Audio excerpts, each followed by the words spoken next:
Hello, I'm Boyd Hilton. Welcome to this very special RTS event discussing Series 2 of the BBC One drama hit Bloodlands. Produced by Jed Mercurio's HTM Television, created and written by Chris Brandon and starring James Nesbitt, the first series of Bloodlands launched with an average of 8.2 million viewers and was Northern Ireland's most watched BBC drama launch on record. And soon we'll get to see Series 2, which I believe is even bigger, better and bolder. Let's meet the creators and cast. Creator and writer Chris Brandon. Hello, Chris. How you doing? Exec producer Jed Mercurio. Hello, Jed. Hi, Boyd. James Nesbitt. Boyd, good to see you. Good to see you. And new star of the show, Victoria Smurfit. Hi, Victoria. Hi. It struck me watching the first few episodes of Series 2 that this is a really interesting, unusual proposition where after it was revealed that Brannick in Series 1 is Goliath, the assassin, that it changes the whole kind of proposition of this show. It started out as one thing, a kind of police procedural thriller, and it's turned into something completely different. Was that the plan from the start? Did you have the idea from the start? Maybe not the idea to change it, but it always felt great to follow him as a character and to stay close to Tom Brannick as he then navigates that next stage after the first season. We were always very keen that you could come to the second season not having seen the first season necessarily, and then you could sort of catch up quite quickly. But also, for those who have seen the first season, this adds on really well to Tom Brannick's story, and it's really exciting to just stay with him and see the personal stakes for him rise even higher now that he is out in the open again, as it were. And the first series, I think, as well as having that the riveting storyline, it also certainly felt to me like it worked as a primer on the troubles and the kind of recent history of Northern Ireland in a way. Again, was that something that you wanted to touch upon? Was that a key element of the whole concept of the show? And does that continue in Series 2, would you say? Yeah, absolutely. And I think it is a key element because there is a fundamental difference for a detective story set in Northern Ireland. You know, they're the only police in these islands that are armed or sort of to an officer, and so there's that dilemma of the peace, trying to keep the peace while also trying to mete out justice, and having that all meet in this central character who also represents the land and is of the place is a really interesting dilemma for us, both in creating him and as an audience. I think it's fantastic. Absolutely, yeah. Jed, just to go back, just remind us how you and HTM Television, your company with Hattrick, got involved in the whole show and how you discovered Chris and how the whole project got underway. Really.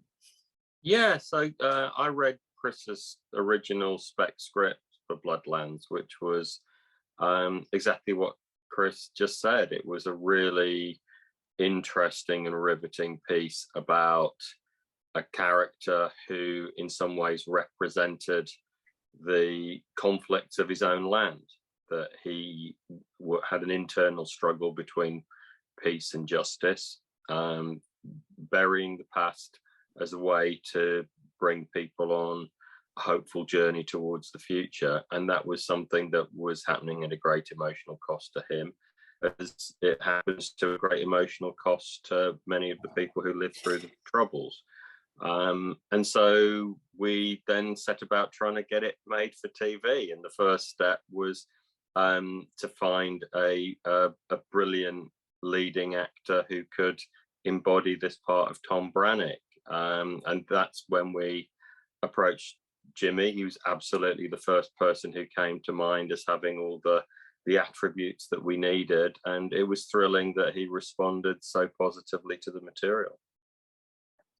Jimmy, from your point of view, you did get involved really early on, didn't you, in this project? I know you have a bit of a history with Jed. You certainly appear in line of duty, so to speak. Yeah.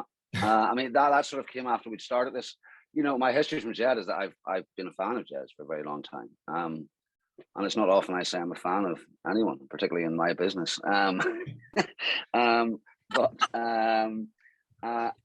you're right, because of course when I started Cold Feet with Helen Baxendale, Helen had appeared in Cardiac Arrest, I think, and right from then I was always eager as I, along with the nation, watched the development of Jed's skills and the widening of his range. As an actor, it felt that I was drawn towards it so much. You know, I mean, I've been working a very long time, and you know, the more time passes, the more you really want to work with the people who have kind of lasted as long as you, but who intrigue you the most, who might set you new challenges. And we met, funnily enough, I think, a party of Lenny James's property, although I knew Jed when I filmed Jekyll, and I said, look, I'm desperate to work with you. And then out of the blue, a few years ago, came the original script for this.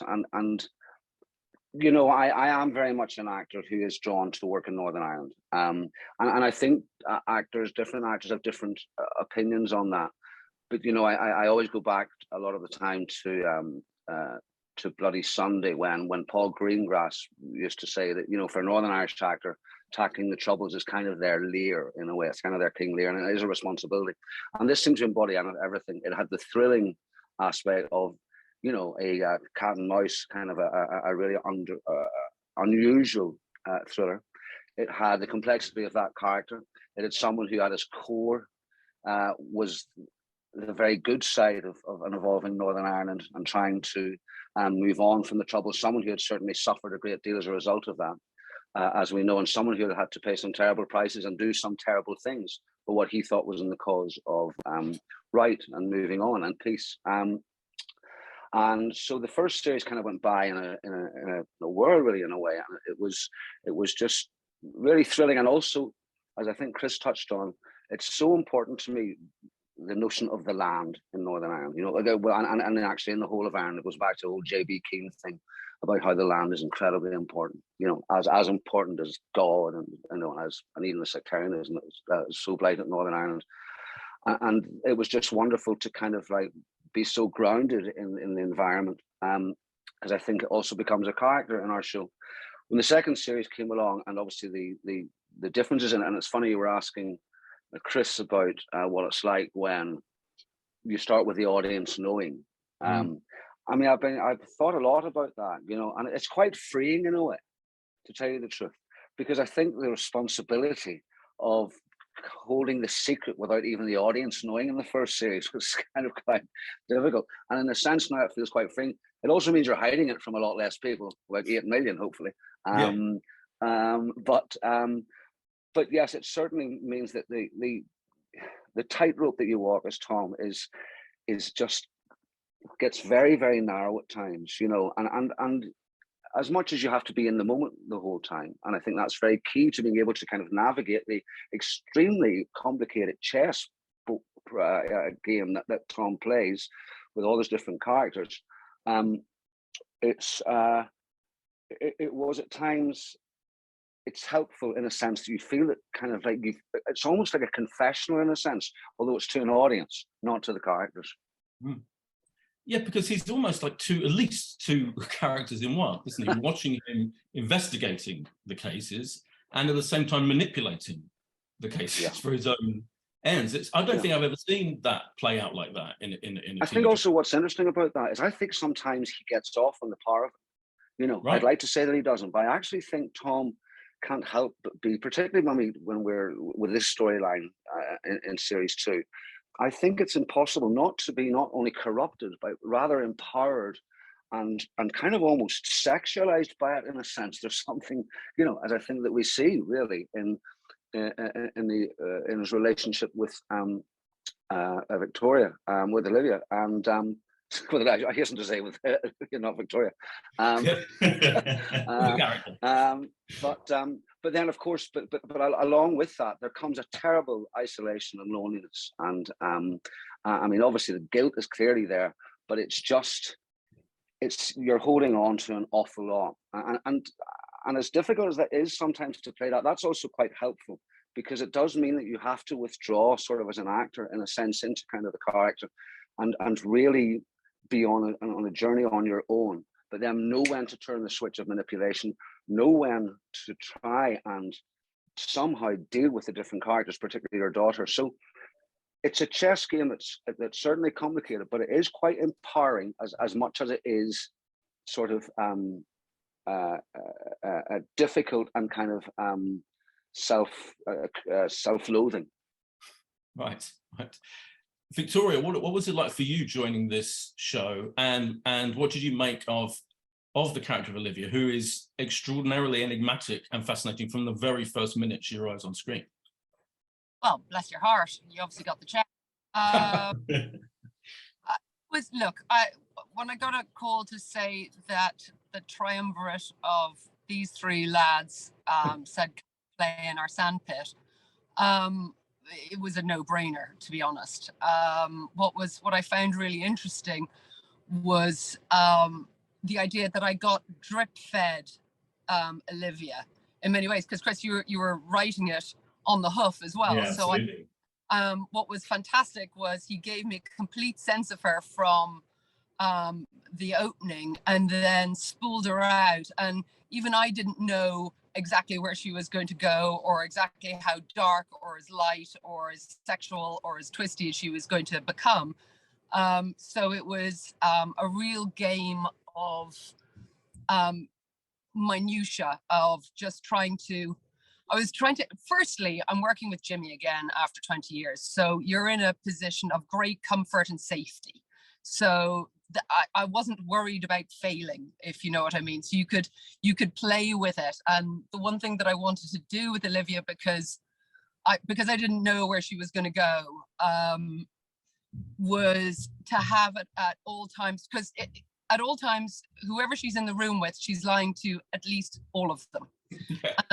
That was really fun. So in order to try and do that, I thought, well, if my mouth says one thing and my eyes say something else, and then my body does something else. So for me, what I was trying to do was play the three levels differently too, because you'd have to switch, because I'm having one conversation with Brannick, and another conversation with Charlene's character, and then my lawyer or whoever else is in the scene, and they're completely different stories that I'm telling them in the same line, the same paragraph, the same scene.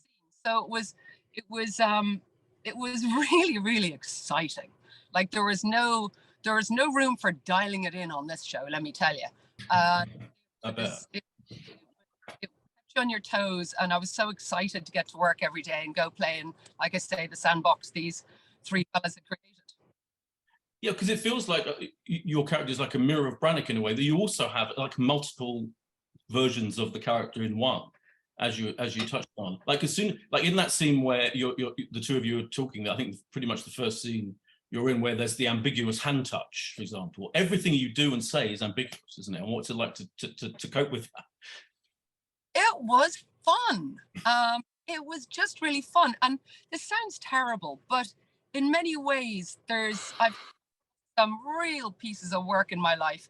And I kind of collated all the gold diggers that I've met over the course of my few years on this planet, and stole some of their little moves that a woman could see another woman do it. And God forgive me, lads, sometimes you lads don't spot it. And it was really fun to be able to drop some of those things that I've seen played out in real life into this script, into this character, as she sort of evolved in her Machiavellian ways. She's all about her. She's got, right. But she knows how to mimic emotion. She knows how to mimic what is expected of her as a delicate little grieving widow. But does she feel it? No. Yeah. Chris, was it key for you when did you to come up with a character, a kind of joint female guest lead, if you like, who was as unusually mysterious and ambiguous as Olivia is? Well, I think so, yeah. And I think it's, as Jimmy was saying, in the sense that he gets off on it, I always like that idea that Tom has that sportsman background. And so he's found somebody who loves the game as much as he does. And all the baggage that that game comes with. These two are an equal match for each other, and it's this great duel, these two people antagonizing each other and trying to charm each other, but also trying to rip each other off and trying to navigate around each other. I think it's it was important that he meet his match, and that we get to really enjoy that. I think is a great thing to have. you've gone from series 1 was 4 episodes, series 2 is 6. It feels like there's more layers to the story, and we've talked about how, you know, there's a change of tack in many ways in terms of the whole genre of what this show is. Did you learn a lot from your initial meetings with Jed and discussions with Jed about how you're going to structure this series, the second series? Well, we've always talked it through from the off, so I'm always learning from Jed. It's great to, with the difference, I suppose, between 6 and 4 is that well, the main difference is the volume of work, but actually with 6 there's more space.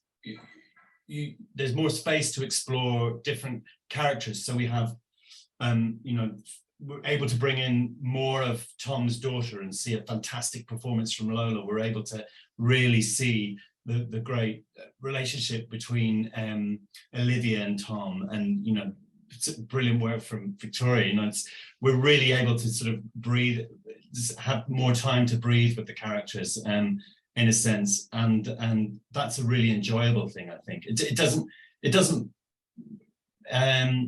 wasn't more of a challenge. It's a much more enjoyable. Well, it's an enjoyable place to be, to have more time, I think. One thing I would say about that is just, I'm just thinking, or articulating this way I think, and I realized that rarely in my career have I looked back on anything and not thought of it as the different episodes, or something happening in different episodes. But when I'm thinking about this, actually, in retrospect, it's like one big film to me, the second series. And I've never really felt that before. I mean, I can pinpoint certain dramatic moments that an audience will see in each episode. But when I think about it in my journey, just sitting here, it really, for the first time, feels like one long film without any interruption at all. You know, it's just one journey. And I'm hoping that's a tribute to Chris, really. Did it feel that way to you, Chris, writing it?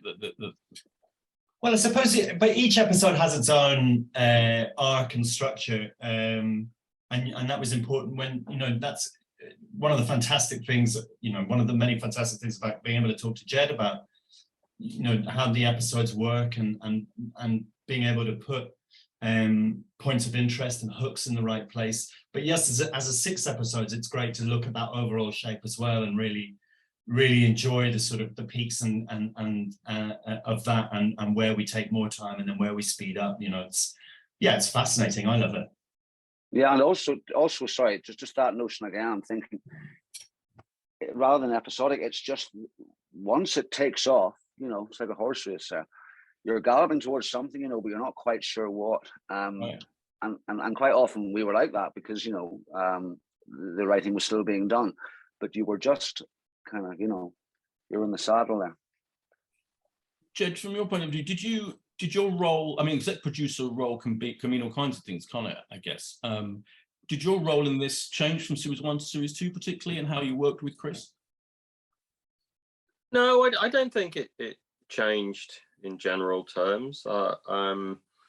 Chris is really good at having a strong vision for what he wants to achieve in the script. So we do talk about what's going to happen in the show, and how we might structure things across 4 hours, or in series 2, 6 hours, so that we get the best form of storytelling for the format. But it's absolutely a position where I'm kind of giving observations. You know, I'm responding to what Chris does. It's not that we're kind of co-writing or anything like that. It's very much Chris's show, and I'm just always delighted by the material that he presents to us, and he writes brilliant dialogue and fantastic characters that just jump off the page. So it's an incredibly easy and privileged position for me to be in. I also think, from an acting point of view, where Jed's really interesting is that, like, there's a couple of things, but he's very good at recognizing just sometimes if you're feeling a bit, I don't know, a bit nervous, a bit edgy, a bit unsure. He's very good at encouraging fearlessness, but he's also very good at encouraging kind of just breaking it down and looking for the truth and the simplicity of it. And those are two things you often struggle with, you know. I mean, it's sometimes hard to jump off the cliff every day, you know, if that's what it involves. And also sometimes it's easy to lose the bloody obvious, you know. And so it's quite good to have that kind of rather avuncular, paternal, terrifying presence there. Avuncular, paternal, terrifying, Jed. Is that a fair description? Yeah.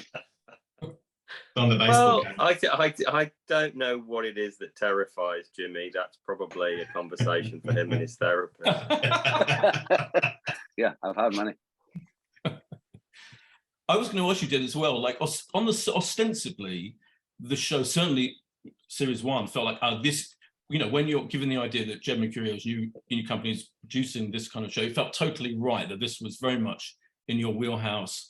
But actually, as series 2 progresses, it feels like very different in many ways to your own stuff. Was that you know, were you just drawn to this kind of story anyway? And you know, how it ends up is obviously down to Chris, but how it's evolved from series 1 is a fascinating, isn't it?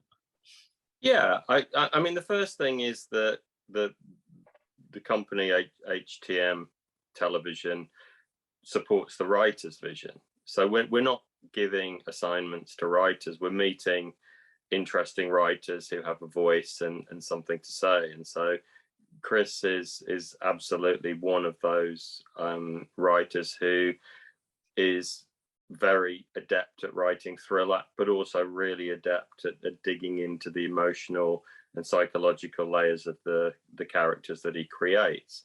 I think really the most useful conversations we have are at kind of the most strategic level. So it's not really about what's going on in an individual scene or even sometimes in an individual episode. I think the most valuable discussions we've had are about how you move from a first to a second season, what your objectives are in terms of achieving the two things that you need to achieve with returning dramas, which is hold on to your loyal audience and reward their loyalty, but also present something which is attractive and accessible to a new audience so that you're able to grow the show. Chris, I've often talked to Jed about how he works and, you know, the process of writing an episode and where to put the big rug pull moments, for example, and where to put. And in this story, it feels even more key to me that there are so many revelations to be exposed that is plotting when you're going to drop those moments. Is that kind of one of the most important challenges of writing the series? Yeah, it's good fun. And I think, you know, there's, once we talked at the beginning, Jed and Mark Redhead and I about initial ideas, there was so much natural story to come off the proposition that is presented up front, that there were so many places to go with the characters that yeah, it's about finding where you want each thing to drop. And that's a constant, you know, I mean, we're saying sometimes the actors didn't know where it was going, but it's a constant work in progress, because you can always just tweak it a little bit more and try and get it exactly where you want it. And that's a really exciting thing to work on. I think it's really fun. Victoria, a lot of your scenes are with Jimmy, one-on-one scenes. There's one in episode 2, I have to say, which is ostensibly a kind of interrogation and turns into, look, God only knows what. What was it like doing those intimate one-on-one scenes with Jimmy? I mean, look, it's fascinating because it's like playing tennis with Djokovic. You kind of have to bring, and you never know where he's going to throw the ball. And I hope he never really knew where I'd throw the ball at times. So because there was, we lived in the subtext, if that makes so much of the time. It was so it became, like I say, it became a minute game of cat and mouse that just kept turning on its head. So just when you thought you knew where they were going, it would flip. And it was just such enormous fun. Like, it's been a lot of the times when you're asked, you know, what is the favorite show you've ever done, you always go, oh, the one I've just done, because that's what you're supposed to say. If as now, I'm going to 100%. Filming Bloodlands season 2 for me was the all-time greatest experience on a set I've ever had. It is not only with the writing, the producing, actors I got to play with, and the crew. Being in Belfast, I mean, tater crisps. It was on every level just the most delightful and engaging and inspiring time, because whether it was in a scene with Jimmy or working out what's happening next, or just the flow of the job, it was just astonishing, really was. And Jimmy, what was it like for you? Particularly those scenes with Victoria that are fascinating and ambiguous and kind of thrilling. No. No, I mean, you know, I echo everything Victoria says. Victoria and I have known each other a very long time. We worked together on a very different show a very long time. But funny enough, we had chemistry then when we were young, and you know, you're not even sure if you're right.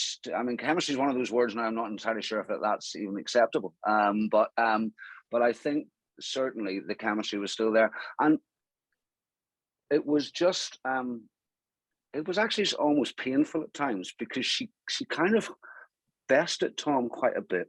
And actually, I think Jed came up with something, or Chris and Jed had a chat about something, that it might be important to see that actually she was kind of creating little sort of chinks in his armor in a way that he might even sometimes, there may be a notion of him kind of falling for her, and and him that weakening him in a sense. And Victoria was brilliant at that, because I mean, she's talking about me throwing in things. I never really knew what would be happening with her, but neither did Tom, and that's the most important thing. And I think she was incredibly disarming, sexy, intelligent, frightening, cold, all the things. I think she demonstrated to him a lot of the things that exist in him, but he didn't want to admit. And I also think she prodded his vulnerability at times, and actually that really weakens you. I mean, particularly if you're an ex-sportsman playing for Ulster and someone knows your weak spot, then that is very difficult to deal with. So it was really thrilling, and as she says, fun. But I couldn't help but, I was just at the risk of sounding like an actor, so much of the time I was thinking, Christ, how is Tom dealing with this, because he's not used to that.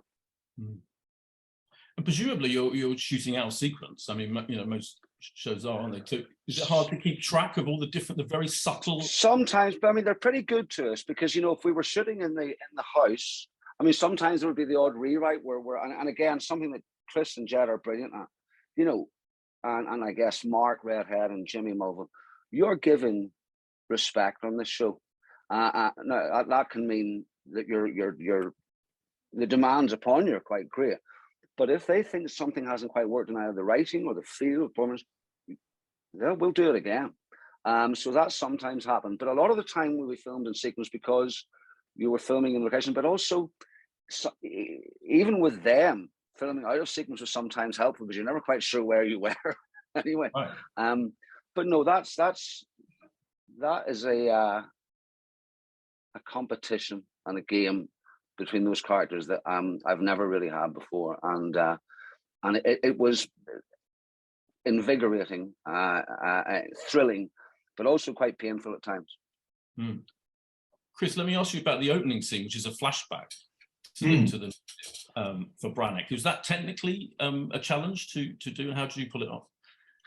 Technically, it was done in post by the brilliant team we have in post, and I mean, as Victoria was saying, you know, we're blessed with the crews that we have filming Bloodlands, just absolutely fantastic. And, you know, we're very lucky to have two great directors in this season in John East and Audrey Cook, and they both came in and just, you know, were lauding the crews, just saying they were fantastic. So I think, you know, just to have that level of expertise on set and just, I mean, really running like a sort of well-oiled machine, it was just a dream. So but I don't know. I'm still to wrap my head around the technical wizardry of post production. But it's great to see. Jimmy, I just acted young. Saying, how on earth did they make you look so young? I would take offense and I'd have a word. Just a bit of moisturizer. Yeah. I don't think they did anything actually. I just felt it. There's It. Stick to that story, definitely. Stick to that.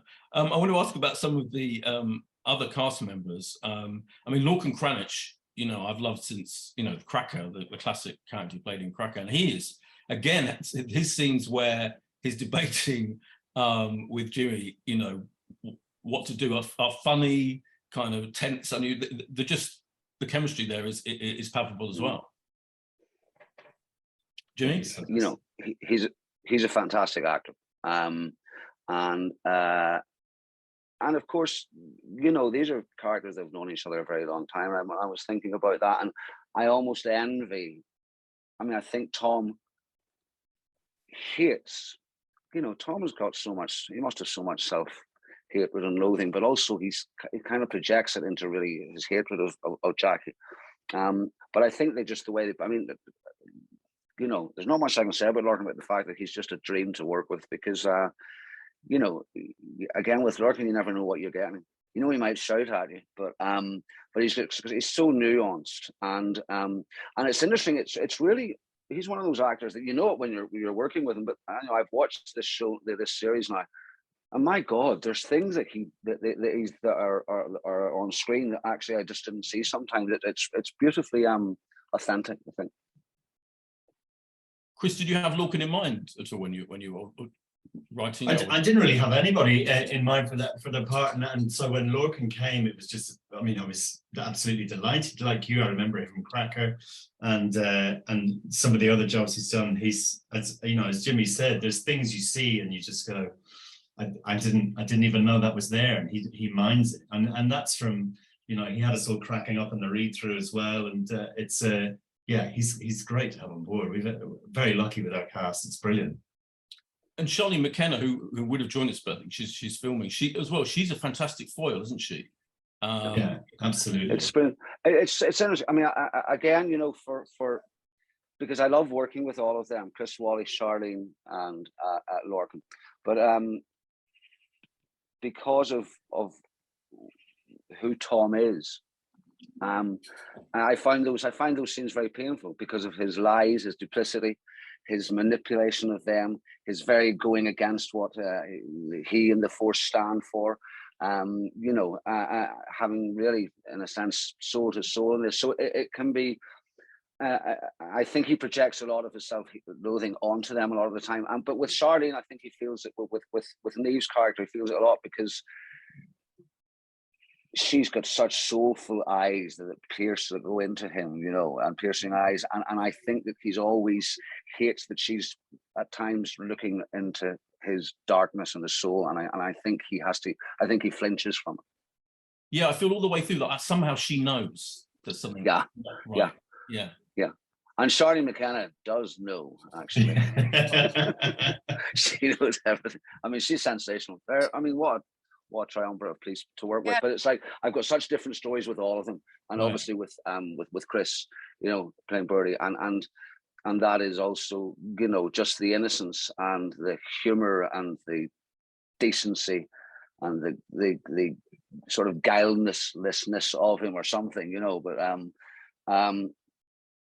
But to have to manipulate them all the time is it's demanding. It's great that you're put in that position because it's easier to find than just the betrayals and the treachery. I enjoyed hating her. Yes. Charlie, now I would give a kidney to, but Neve, did I not? Olivia did not dig this woman. It was a war. I'm trying to flirt with Tom, and you're in my way, girl. It was we had a lot of fun doing that. It was. I bet, yeah. Jed, there's new directors this time, as we touched upon. What are you looking for from a director when you're kind of finding people to work on the show? I think it's really important that able to go through a meticulous process of putting the script on screen, because the script is the document that's common to everybody. It's a statement of what we intend to perform, and the fact is that as long as they're clear on how the script is working for them, and they flag up during the process that some things need work, or they've hit problems in terms of locations, or something doesn't quite make sense to them, then it becomes a very collaborative process. So I think, you know, if you're making series TV, that idea of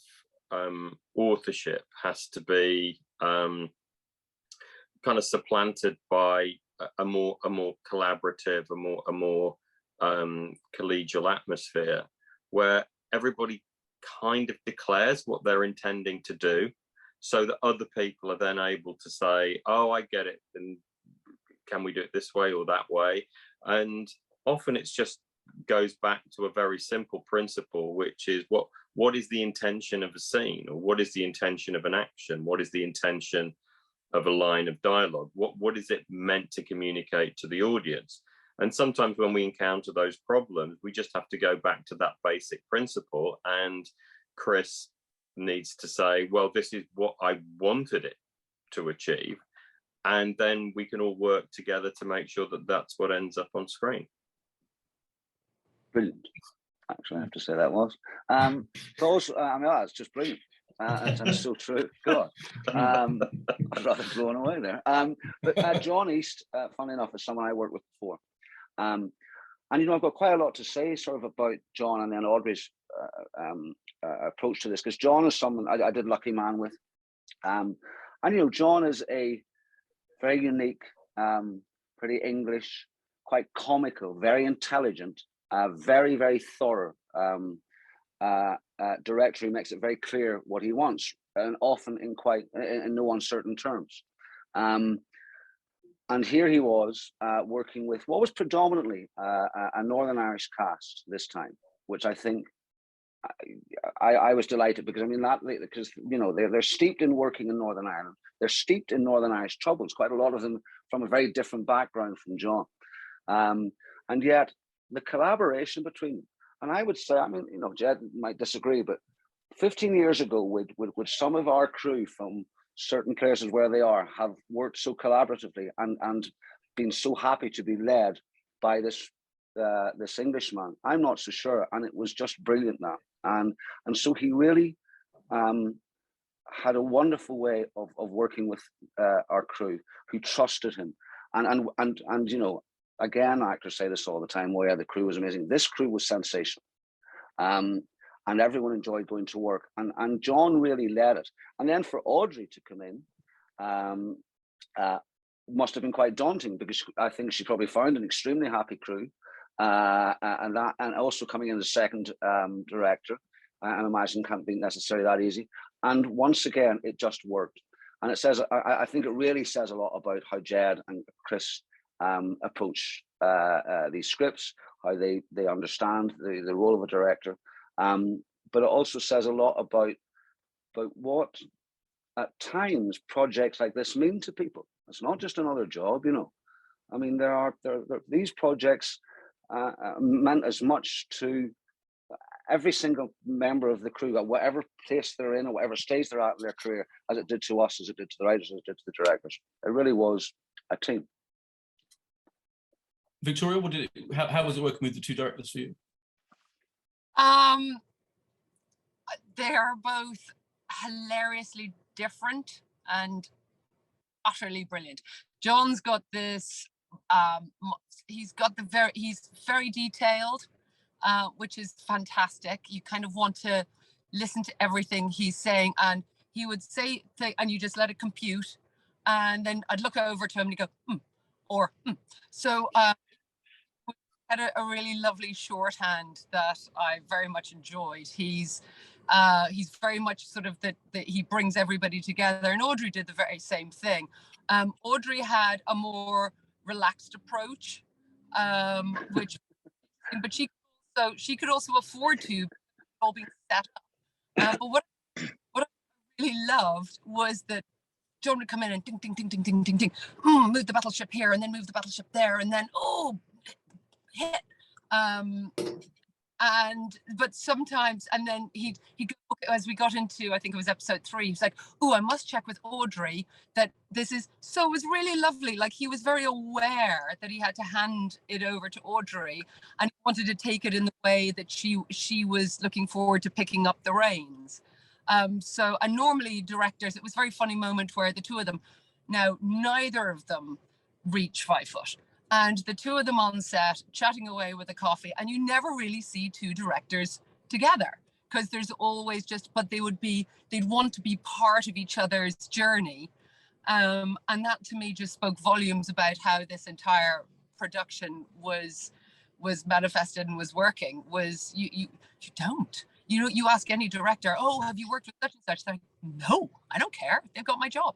So, and this was the very opposite of that. And it was also both brilliant with actors. Absolutely brilliant. I tell you what, I mean, I am very much an actor who depends on his relationship with his director. But yeah, I couldn't wait to kind of listen to them. I mean, Audrey might be a wee bit more succinct than John at times, but John never uses unnecessary words. Maybe a few more than Audrey, but I mean, just both of them brilliant with actors. Yeah, that you knew, you trusted them 100%, and you were more than happy to go blindly into their vision, knowing that they were probably right and were. Chris, series 1 was famous, I think, for having some spectacularly beautiful locations, and that atmosphere kind of helped by the visual atmosphere, almost by where the show was set, all these different settings. Series 2, do you feel like you had to match that and have some, I mean, the house, for example, is spectacular and amazing. Was it important to you to have those interesting places to shoot in series 2 as well? Absolutely, yeah. And as Jimmy was saying as well, to have the land as another character almost is a really exciting thing. And to find that house, to find Olivia's house, and have something that's perhaps away from that sort of what you would imagine of that area. It sort of cuts through that landscape as a sort of modern shard, and it's a really nice. It sort of represents Olivia really beautifully, and to have the landscape around that. We go a bit further south this time down the coast, and it's some really stunning places to look at.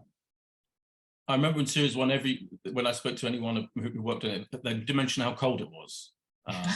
How was it this time? It didn't seem that bad this time, okay. Funnily enough. Oh.